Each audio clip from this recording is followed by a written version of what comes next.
எல்லாருமே சின்ன வயசுல என்ன சொல்லுவாங்கன்னா இன்ஜினியர் டாக்டருங்கிறது ஒரு ஸ்டீரியோ டைப்பா இருக்கு இல்லையா? ஸோ அப்படி இருக்கும்போது உங்களையுமே அப்படிதான் யாராச்சும் ஃபோர்ஸ் பண்ணி டாக்டர் ஆகணும் அப்படின்னு சொல்லி நீங்க ஆனீங்களா, இல்ல how did this journey start? Actually இதுல ஃபோர்ஸ் எதுவும் இல்லானோ. என்னன்னு கேட்டீங்கன்னா, அம்மா வந்து கைனகாலஜிஸ்ட். அம்மாவை பார்த்து இன்ஸ்பயர் ஆனதுதான். சின்ன வயசுலேருந்தே லைக் அம்மா கூட தான் ஃபுல் அண்ட் ஃபுல் நாங்கள் வந்து ஹாஸ்டல்ல வளர்ந்த கேர்ள்ஸ் நானும் எங்க அக்காவும் டூ கேர்ள்ஸ். ஸோ எங்க கான்வென்ட் வந்து கடலூர். ஸோ வீட்டில் இருக்கிற டைம் வந்து ரொம்ப கம்மி, ஹாஸ்டல் இல்லைங்களா.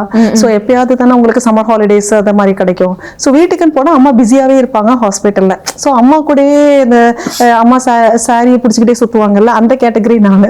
அப்போ அவங்கள டெய்ல் பண்ணிக்கிட்டே போகிறப்ப பார்த்தீங்கன்னா டெலிவரி பேபி இதெல்லாம் பார்த்தா எனக்கு அவங்க பண்ணுறது வந்து ஆக்சுவலாக அவங்களோட ப்ராக்டிஸ் த வே அவங்க வந்து ஆப்ஸ்டெட்டிக்ஸை பார்த்த விதம் எனக்கு ஒரு மாற்றமாக இருந்தது. அதுக்கப்புறம் சாய்ஸ் வந்து எங்கள் அப்பாவோடது டெஃபினட்டாக டாக்டர்ஸ் தான் அப்படின்னு சொல்லிட்டு எங்கள் 2 பேரையுமே வந்து டாக்டர்ஸ் ஆக்குனாங்க. அந்த மருத்துவத்தை பழகணும், மருத்துவத்தை கடைநிலை மக்களுக்கு கொண்டு போய் சேர்க்கணுங்கிறது தான் அம்மாவோட கான்செப்டே. அப்பாவோட வரிகள் என்னை ரொம்ப பாதிச்சது ஒன்னே ஒண்ணுதான், மருத்துவம் வந்து உனக்கு ஹெல்ப் பண்ணுதாங்கிறத தாண்டி நீ வந்து இந்த மருத்துவத்தை மக்கள்கிட்ட you should take the doctor, இதை வந்து நீங்க மக்கள்கிட்ட கொண்டு போய் சேர்க்கணும்.